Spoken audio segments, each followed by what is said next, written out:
So starting the test drive in the Vistiq here, you get two electric motors, so coming out of that parking lot, barely giving it any throttle.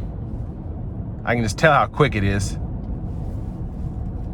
But ride quality so far is pretty good. What I'd expect from a Cadillac EV. And honestly, I feel like where there's not a lot of engine noise and whatnot going on, this feels smoother than the XT6. Now it's got a bit of a bouncier platform, but again, where it's so much more quiet in here, so much more refined because you don't have a typical transmission and gas-powered engine, I feel like it's kind of just pointing out that subtlety there. But I'm gonna come to a stop here and I'm gonna floor it with the VMAX option. Let's see if this is actually 0 to 60 in 3.7 seconds. Got like 35% battery. Here we go. Oh, God dog.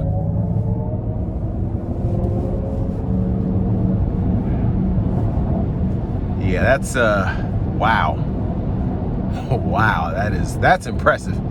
Sheesh.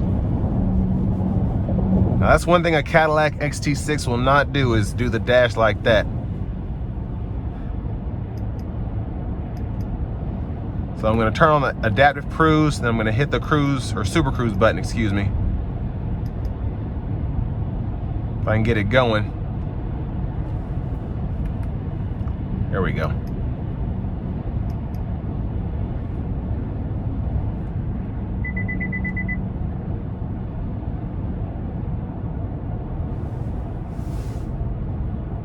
So I don't have my indicator on, but the adaptive cruise is working.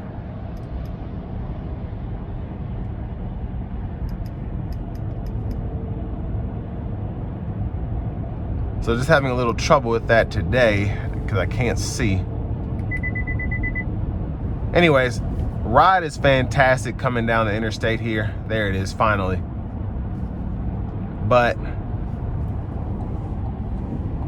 I mean, again, where this really shines is where it's so quiet in here. The wheelbase is great. You have the sport suspension here, but then you also have the adaptive damping control, which really does a lot of that smoothness as well, if that makes sense. It just makes the ride that much more refined, that much more comfortable. But wow, just a very impressive SUV so far.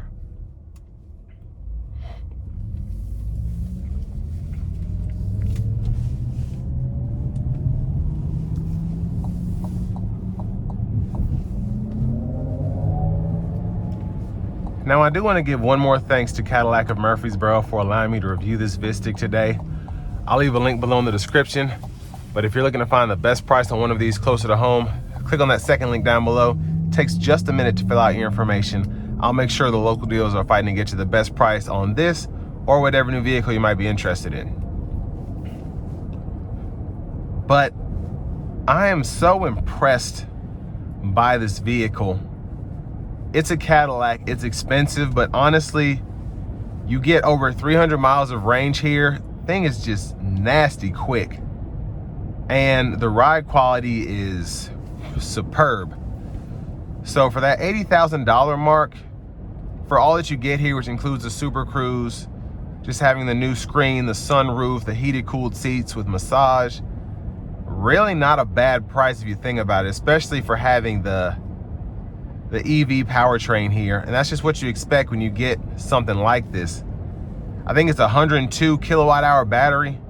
So it's a pretty big battery pack, relatively efficient, I think this SUV is, but this just feels so refined.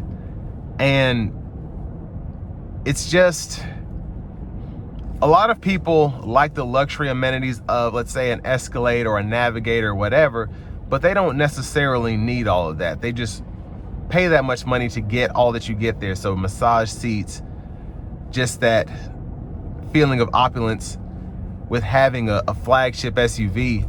But this Vistiq really does it for me, and I wasn't expecting this at all.